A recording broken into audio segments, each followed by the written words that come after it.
कुणाल कामरा की एक वीडियो से कुछ ही घंटों में सरकार में बैठे हुए लोगों के सेंटिमेंट्स हर्ट हो गए। अब ये हंसने की बात नहीं है, हंसने की बात तो ये है कि उन लोगों के सेंटिमेंट्स तब हर्ट नहीं हुए थे जब 14 मार्च को एक किसान की आत्महत्या की न्यूज सामने आई थी। यहां पर कोई हर्ट वर्ट नहीं हो रहा, लेकिन कुणाल कामरा ने कैसे बोल दिया, कुणाल कामरा को नहीं छोड़ गया। खैर, अब सेंटिमेंट्स हर्ट हो गए, उसके बाद यहां पर ओन अप भी किया गया। शिवसेना वालों ने ये बात बताई है कि हम लोगों ने ही तोड़फोड़ मचाने का काम किया है, हम लोगों ने ही यहां पर एक्शन लिया है पूरा का पूरा। अरे ये कोई प्राउड मूवमेंट नहीं है, ये गुंडागर्दी का एक्ट है। आपके स्क्रीन के ऊपर ये वीडियो चल रही होगी जहां पर तोड़फोड़ मचाई गई है। कहां पर? कुणाल कामरा ने जहां पर स्टैंड अप कॉमेडी का शो किया था वहां पर। अरे क्या वहां पर कुणाल कामरा मौजूद था? क्या वहां पर कुणाल कामरा के कोई बंदे मौजूद थे? क्या वहां पर कुणाल कामरा की वो कॉपी मौजूद थी जिसको पढ़ के वो उस जोक को मार रहा था? नहीं, कुछ भी वहां पर मौजूद नहीं था। सिर्फ लाइटें और पंखे तोड़ करके वापस आ गए ये लोग। बहुत सारे लोग कहते हैं कि मोदी जी रोजगार नहीं दे रहे, बीजेपी शिवसेना ये लोग रोजगार नहीं दे रहे। अरे कैसे रोजगार नहीं दे रहे यार? हर आए दिन तो ऐसे ऐसे लोगों को भेज देते हैं तोड़फोड़ मचाने के लिए। अभी शिवसेना के लोगों ने जो तोड़फोड़ मचाई है, इनका ये कहना है कि कुणाल कामरा ने अपने स्टैंड अप एक्ट में एकनाथ शिंदे के ऊपर टिप्पणी करी थी और वो इनको बहुत ज्यादा बुरी लगी है। अब ये टिप्पणी जो करी थी और ये जो बात कही जा रही है, ये इटसेल्फ एक बहुत बड़ा जोक है। इनफैक्ट अगर कुणाल कामरा ने जो वीडियो बना के डाली है, इसकी अगर वीडियो बना करके डाल दो, जो बात बोल रहे हैं, तो इससे ज्यादा वायरल हो जाएगी। इस पूरे मामले में पता चला कि अभी तक एफआईआर भी लॉन्च हो चुकी है। और क्यों नहीं होगी यार? क्योंकि कंटेंट क्रिएटर का मामला है ना। किसी ने अगर कोई दुष्कर्म किया होता, कहीं किसी टेररिस्ट का कोई मामला होता, या फिर कहीं पर करप्शन का मामला होता, किसी रोड में गड्ढे की वजह से किसी की मौत हो चुकी होती, तो अभी तक कोई भी एफआईआर लॉन्च नहीं होती इसके ऊपर। लेकिन क्योंकि यहां पर बहुत बड़ा मैटर हुआ है, एक स्टैंड अप कॉमेडियन ने कोई बात बोल दी है, उसके ऊपर तो एक्शन लेंगे ही ना। इनफैक्ट एक और वीडियो आपकी स्क्रीन पर चल रही है, कहीं पर भी आपको कुछ नजर आ रहा है कि कुणाल कामरा को पीटा पाटा गया, या फिर उनके लोगों को पीटा गया है, या फिर उनकी किसी कॉपी को जला दिया गया है? फालतू में यहाँ पर जो फोटोज लगी हुई थी उनको गिरा करके पता नहीं कौन सा सेटिस्फैक्शन मिल रही है। यहाँ पर एकनाथ शिंदे की पार्टी के एक बंदे कह रहे हैं कि आपने एकनाथ शिंदे के बारे में सब बातें बोली हैं, बहुत गलत बातें बोली हैं। एक तरीके से ये खुश नहीं है कि एकनाथ शिंदे को टारगेट किया गया। लेकिन मैंने आपको थोड़ी देर पहले बताया था ना कि ये इटसेल्फ एक बहुत बड़ा जोक है और ये वीडियो और वायरल हो जाएगी कि ये जो बातें यहाँ पर बोल रहे हैं। कुणाल कामरा ने जो टिप्पणी करी, एक गाना एक्चुअली उन्होंने गाया, दिल तो पागल है का गाना था, भोली सी सूरत आंखों में मस्ती दूर खड़ी शर्माए। नहीं, मैं यहाँ पर जय शाह की बात नहीं कर रहा हूँ। इस गाने की पैरोडी बनाई कुणाल कामरा ने अपने स्टैंड अप एक्ट में, और कुणाल कामरा ने कहीं पर भी नाम नहीं लिया एकनाथ शिंदे का। लेकिन इन लोगों ने अज्यूम कर लिया कि ये एकनाथ शिंदे की बात हो रही है। क्यों? क्योंकि ये जो पैरोडी बनाई गई थी, इसमें गद्दार शब्द का यूज कर लिया गया। अबे मतलब कोई भी कहीं गद्दार बोलेगा तो तुम एकनाथ शिंदे को मान लोगे क्या? थाने की रिक्शा, चेहरे पे दाढ़ी, आंखों में चश्मा है, एक झलक दिखलाए कभी गुवाहाटी में छुप जाए, मेरी नजर से तुम देखो गद्दार नजर वो आए। थाने की रिक्शा, चेहरे पे, थाने की रिक्शा, चेहरे पे दाढ़ी, आंखों पे चश्मा, हाय। अब जरा आप खुद बताओ ये बात सुन करके कि क्या कहीं पर भी एकनाथ शिंदे का नाम लिया गया है? लेकिन नहीं, शिवसेना वालों को लगा कि गद्दार बोला जा रहा है, थाने की रिक्शा की बात करी जा रही है, तो ये तो एकनाथ शिंदे भाऊ ही होंगे, उनके बारे में तो बात कर रहे होंगे। कहीं पर किसी का नाम नहीं लिया गया, लेकिन उसके अंदर इनकी फीलिंग्स हर्ट हो गई। जहां पर नाम लिए जाते हैं, ट्रंप इतने दिनों से मोदी जी का नाम ले रहा है, इंडिया का नाम ले रहा है, ग्रोक इतने दिनों से मोदी जी को यहां पर नाम ले लेकर बुला रहा है, उसके ऊपर इनके सेंटिमेंट्स हर्ट नहीं हो रहे, उसको कुछ नहीं बोल रहे ये लोग। लेकिन कुणाल कामरा का तंबू खड़ गया गए। और सबसे बड़ी बात तो यहां पर है कि कुणाल कामरा का स्टूडियो भी नहीं है। अबे पता तो कर लो किसका स्टूडियो है। देखो, पहले तो मोदी जी बात करते हैं कि ईज ऑफ डूइंग बिजनेस, उसके बाद उनके ही अपने लोगों के स्टूडियोज को तोड़वाते हैं। अबे ये कैसा ईज ऑफ डूइंग बिजनेस है कि किसी आर्टिस्ट ने तुम्हारे यहाँ परफॉर्म किया, उस आर्टिस्ट ने जो बोला उसकी वजह से दूसरे बंदे का स्टूडियो तोड़ दिया। अब वैसे ये बात भी कही जा रही है कि शिवसेना उद्धव ठाकरे का जो गुट है, उन्होंने ही पैसे देकर वीडियो बनवाई है। अबे कहां से पैसे देंगे यार? वो उनकी सरकार वगैरह तो कुछ है नहीं, वो क्यों पैसे देंगे? लोगों के सेंटिमेंट है इस टाइम पर ये, जिनको तुम ये सोच रहे हो कि यूं पैसे देकर बनवा लिया इन्होंने। वैसे संजय राउत ने भी इसके ऊपर सपोर्ट दिखाई है और आपको दिखाना चाहता हूं, ट्वीट भी करा है, कुणाल की कमाल जय महाराष्ट्र। सर कुणाल की कमाल तो ठीक है, लेकिन अब जो केस वेस होने वाला है कुणाल कामरा के ऊपर, उसके लिए जरा एडवोकेट के लिए पैसे भिजवा देना प्लीज यहाँ पे। अब देखो, एकनाथ शिंदे के लोगों को बुरा लग गया, इनडायरेक्टली उनके बारे में कुछ कहा गया था, फिर भी बुरा लग गया। एकनाथ शिंदे के लोगों को मोदी जी से सीखना चाहिए। मोदी जी के बारे में भी एक गाना गाया गया था इसमें, लेकिन मोदी जी को तो बुरा नहीं लग रहा। मोदी जी तो नॉर्मली बैठे हुए हैं यहाँ पे। मोदी जी को आदत पड़ चुकी है, अपनी चमड़ी ढीठ बनाओ तुम लोग। दोगला हूं मैं, खोखला भी हूं, खाता रोज मैं धोखा भी हूँ, स्कीमें चुराना अपना बताना, स्कीमें चुराना अपना बताना, बस यही मेरा कसूर, डिग्री में अपनी दिखाता नहीं, नौकरी किसी की लगाता नहीं। तानाशाह हो तानाशाह, तानाशाह हे तानाशाह। अबे कहीं ऐसा ना हो कि मैं कुणाल कामरा की सपोर्ट कर रहा हूं यहां पर बैठ करके और कुणाल कामरा मेरी ही वीडियो पे कॉपीराइट स्ट्राइक मार दे क्योंकि मैंने उसकी वीडियो यूज करी है। बता रहा हूं कुणाल कामरा, कर मत दियो ऐसा। अब देखो महाराष्ट्र में जो शिवसेना ये गर्व और गौरव का काम कर रही है, इसके ऊपर शिवसेना तो बात कर रही है, लेकिन इसके बारे में जब मीडिया बात करे तो उनको दबी जबान से थोड़ा क्रिटिसाइज करना चाहिए क्योंकि मीडिया के एथिक्स यही कहते हैं। लेकिन अबे काहे की एथिक्स, यहाँ पर ANI की जो मालकिन है, आपको दिखाना चाहता हूं कि स्क्रीन के ऊपर स्मिता प्रकाश का ट्वीट, कॉन्फिडेंस बोले तो Shiv Sena, they videoed their own act of vandalism knowing very well that they would be charge for the destruction of public property just like they dug up the cricket pitch years ago, just like Bal Thackeray famously said to the BBC, my boys did it about Babri demolition। मतलब शिवसेना यहाँ पर vandalism कर रही है mother of democracy के अंदर। दूसरी तरफ देश की जो सबसे बड़ी न्यूज एजेंसी है उसकी जो मालिक हैं वो इसको कॉन्फिडेंस बता रही है, कॉन्फिडेंस। वैसे मैं इनके बारे में ज्यादा कुछ नहीं बोल रहा, नहीं तो ये कॉपीराइट स्ट्राइक जरूर मार देंगी। अब देखो कुणाल कामरा ने जो बात बोली है ये जोक जैसा साउंड कर सकता है, लेकिन एक्चुअल जोक मैं आपको अब सुनाने वाला हूं। मैं जानता हूं कि मेरी वीडियो यहां पर कोई वायरल नहीं होने वाली, लेकिन एक्चुअल जोक यही है कि कुणाल कामरा की एक वीडियो के ऊपर सुबह से शाम तक इन लोगों ने यहां पर एक्शन ले लिया, लेकिन दूसरी तरफ ये जो जज के घर में पैसे पकड़े गए हैं उसके ऊपर कोई एक्शन की बात नहीं कर रहा।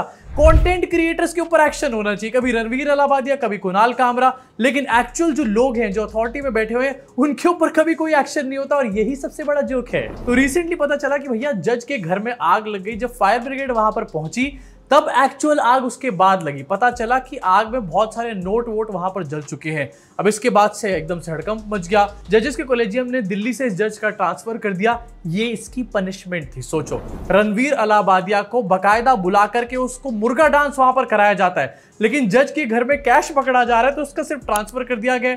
तुम्हारे घर में कैश पकड़ा गया, तुम वहां जाके बैठ जाओ, कोई बात नहीं, वहां बैठ जाओ तुम। अब ये जो कैश मिला इससे जुडिशरी के ऊपर तो बहुत सारे सवाल खड़े हो गए, लेकिन एक सबसे बड़ा सवाल यहां पर खड़ा हुआ कि ये 14 मार्च की घटना है। कुणाल कामरा पे सुबह से शाम तक एक्शन हो गया, लेकिन यहाँ पे 14 मार्च से 20-21 मार्च हो गई, तब जाके न्यूज हमारे सामने आई है। इसके पीछे भी एक राज है। कहा यह जा रहा है और मीडिया के गलियारों में खबर है कि न्यूज को पहले दबाया गया क्योंकि इस पूरे के पूरे कांड में एक किसी सीनियर जर्नलिस्ट का बेटा भी इन्वॉल्व है।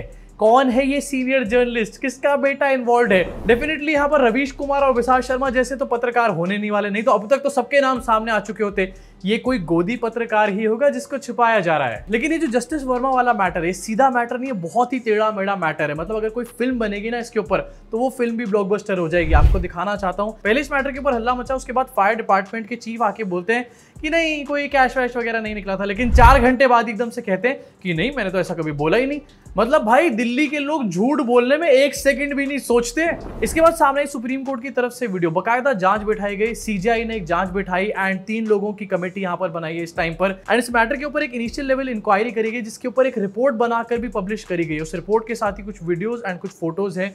उसी वीडियो का आप ये पार्ट देख रहे हो जिसमें आपको साफ दिखाई दे जाएगा कि नोटों के बंडल यहां पर जले हुए हैं। भाई कमरा भरा हुआ था नोटों से। लेकिन प्लीज मैं आपसे कहना चाहता हूं कि इनको जज मत करना। अब सुप्रीम कोर्ट ने इस मैटर पे जांच शुरू कर दी है। इसकी वीडियोस भी सामने आ चुकी है। इनफैक्ट एक और भी वीडियो सामने आ चुकी है जो कि आपकी स्क्रीन के ऊपर चल रही होगी कि उनके घर के बाहर भी कुछ जले हुए नोट पाए गए हैं। सब साफ पता चल रहा है कि कुछ लेन देन का मामला तो यहां पर हुआ है। लेकिन जब इन जनाब से पूछा गया कि सर ये जो कैश वैश मिला है उसका क्या, तो कहते हैं ये तो मेरा है ही नहीं। मतलब ये अगेन एग्जांपल, तुम चाहे कहीं के भी बंदे हो, तुम दिल्ली में आ जाओ, उसके बाद बेधड़क झूठ बोलना तुम शुरू कर ही दोगे यहाँ पे। वैसे मैं जज साहब को भी यहाँ पर कुछ नहीं कह रहा, हो सकता है कि ये इनका कैश ना हो सकता है कोई इनको फंसाने की कोशिश कर रहा हो। लेकिन ये जो रिसेंटली जांच हुई है, 22 पन्नों की जो रिपोर्ट पब्लिश करी गई है, उसमें ये भी बताया गया है रिपोर्ट के अंदर कि किसी के भी अंदर घुसने के फोर्सफुली कोई रिकॉर्ड्स यहाँ पर नहीं मिले। इसका मतलब क्या होता है आप बताओ कमेंट सेक्शन में। दिल्ली में रह लो, झूठ बोलना आ ही जाएगा। मुझे तो लग रहा है मोदी जी भी यहीं आके सीखे हैं। देखो यार, मेरे ऊपर एक्शन लेने से कोई फायदा नहीं है। मतलब मोदी जी ने हमारे को ऐसा बना दिया। मोदी जी सच में इतने डेमोक्रेटिक बंदे हैं कि वो किसी बात का बुरा नहीं मानते। जब उनको आप एकनाथ शिंदे के साथ कंपेयर करके देखो तो वो बहुत डेमोक्रेटिक है भाई। अब देखो ये तो जोका जोकी की बात अलग है, लेकिन ये जो जज साहब है इनके कुछ जजमेंट्स मैं आपको दिखाना चाहता हूँ और उसके बाद मैं आपके ऊपर छोड़ दूंगा। आप ही डिसाइड करना कि इन्होंने पैसे लिए दिए हैं या फिर लिए दिए हैं और इनको फंसाया जा रहा है या फिर नहीं लिए दिए हैं, आपको खुद थोड़ी थोड़ी बातें समझ में आएगी। इनका पहला आपको दिखाना चाहता हूं जजमेंट। ये जो जज साहब है, इनके पास केस गया था media reporting of daily excise policy case. Daily excise policy case की जो मीडिया रिपोर्टिंग चल रही थी, जिसमें सबने पहले ही अपना वर्डिक्ट बता दिया था, उसका केस इनके पास गया था। और इन्होंने वर्डिक्ट में यहाँ पर कहा था कि Republic TV, India TV, Zee news and Times Now directing them to ensure reporting aligns with official CBI ED press release. मतलब जो मीडिया हाउसेज है, और नाम भी मैंने यहाँ पर बताया, वो मीडिया हाउसेज सीबीआई और ईडी जो बात कह रहे हैं उतनी ही बात को दिखाने का काम करें, उससे आगे अपनी कहानियां ना सुनाएं। इसके अलावा एक और केस आपको दिखाना चाहता हूँ, पावर्स ऑफ एनफोर्समेंट डायरेक्टरेट। ये भी केस इनके पास गया था एंड यहाँ पर justice Verma held that the ED cannot investigate offenses beyond money laundering and cannot assume that the existence of a predicate offense। Money laundering के केस में भी इनकी बहुत इंपॉर्टेंट रूलिंग थी, वो केस भी इनके पास गया था कि ईडी अपने आप से कुछ अज्यूम नहीं कर सकता, एविडेंसेस के बेस पर मनी लॉन्ड्रिंग के केस को ही यहाँ पर चला सकता है। उस केस में भी आम आदमी पार्टी को एक फायदा ही हुआ था उस टाइम पे। इनफैक्ट ये थोड़ा सा आपके लिए शॉकर होने वाला है, बहुत सारे लोग इसके बारे में बात भी नहीं करेंगे। इन्हीं के पास केस गया था 2018 में डॉक्टर कफील खान की बेल का। उस टाइम पर इन्होंने की रूलिंग क्या करी थी, The court found no direct evidence implicating Khan in the oxygen supply crisis that led to multiple child fatalities। मतलब डॉक्टर कफील खान का कोई भी रोल नहीं था मल्टीपल चाइल्ड फर्टिलिटीज में, ये भी इन्हीं की रूलिंग थी। अब मैंने शुरू में बताया था कि ये मैटर बहुत ही ज्यादा कॉम्प्लेक्स है, अगर कोई फिल्म बनेगी इसके ऊपर तो डेफिनेटली हिट हो जाएगी। यहाँ पर हमें इतने सारे ट्विस्ट एंड टर्न देख रहे हैं। अब इस केस की सच्चाइयां शायद कभी भी हमारे सामने निकल कर नहीं आएंगी, या फिर कभी आएंगी तो इतना लेट हो चुका होगा किसी भी कल्प्रेट को यहाँ पर पकड़ा नहीं जा सकेगा। और यही हमारे सिस्टम का डार्क साइड है। कोई भी पार्टी की सरकार हो, कोई भी बंदा आ जाए पावर के अंदर, लेकिन सिस्टम जो होता है वो अपनी एक डार्क साइड रखता है और वो लगातार देश की जनता को बेवकूफ़ी बनाता रहता है। तुम करते रहो मोदी मोदी, राहुल राहुल, लेकिन सिस्टम तुम्हारे को बेवकूफ़ी बनाएगा अल्टीमेटली। इसी साथ आगे बढ़ना चाहता हूँ, सिस्टम की एक और डार्क साइड की बात करना चाहता हूँ। यहाँ पर एक ऐसा सिस्टम जिसमें एक नेक्सस है पूरे मीडिया का, सरकार का, एंड इनके अलावा हमारे देश के बड़े बड़े इंस्टीट्यूशंस का भी यहाँ पर रोल आता है। सुशांत सिंह राजपूत का केस आपको याद होगा, किस तरीके से इसमें विच हंटिंग करी गई थी। रिया चक्रवर्ती को सुबह शाम कल्प्रेट बताया जाता था, लेकिन अब पता चला कि सीबीआई ने सुशांत सिंह राजपूत के केस में क्लोजर रिपोर्ट फाइल कर दी है। कुछ निकल के सामने नहीं आया, क्लोजर रिपोर्ट हो चुकी है। इसका मतलब पता है क्या? इसका मतलब यह है कि सुशांत सिंह राजपूत ने आत्महत्या करी थी। कोई भी इसमें मारने का एंगल नहीं था, सलमान खान का एंगल नहीं था, सलमान खान ने कोई कॉन्स्पिरेसी नहीं करी थी, कोई बॉलीवुड के लोग इसके पीछे नहीं थे, शाहरुख खान इसके पीछे नहीं थे, करण जौहर इसके पीछे नहीं थे, सोनम कपूर, जिनको तो पता नहीं कहा जाता है इनकी वजह से सुशांत सिंह राजपूत की मृत्यु हुई है, वो भी इसके पीछे नहीं थी। लेकिन उस टाइम पर ये सब चीजें दिखा दिखाकर आपके दिमाग को बुरी तरीके से सड़ाया गया। इसके अलावा आपको दिखाना चाहता हूं क्या क्या बातें करी जाती थी उस टाइम पर। रिया, रुपया और सुशांत की मौत का राज। रिया चक्रवर्ती ने 15 करोड़ ले लिए, 50 करोड़ ले लिए, जो मन में आया बक दिया, देश की जनता को इतना बेवकूफ बनाया और आज भी बना रहे हैं। और कुछ लोग ऐसे हैं जो इन्हीं को सच्चाई मानते हैं और ये कहते हैं कि भैया यही तो हमारे को हिस्ट्री पढ़ता है। इन सब चीजों को देखने के बाद मेरा तो भैया दिमाग पूरी तरीके से हो चुका है खराब, मुझे डिटॉक्स करने की जरूरत है, मैं जा रहा हूं पहाड़ों में। आप बताओ नीचे कमेंट सेक्शन में, अपनी भड़ास पूरी तरीके से निकालो, आपको क्या लगता है इन सारी चीजों के बारे में। हाँ, खास तौर से कुणाल कामरा के मैटर में आपको क्या लगता है? क्या कुणाल कामरा मेरे इस वीडियो के ऊपर कॉपीराइट स्ट्राइक मारेगा? ये भी बताना नीचे कमेंट सेक्शन में।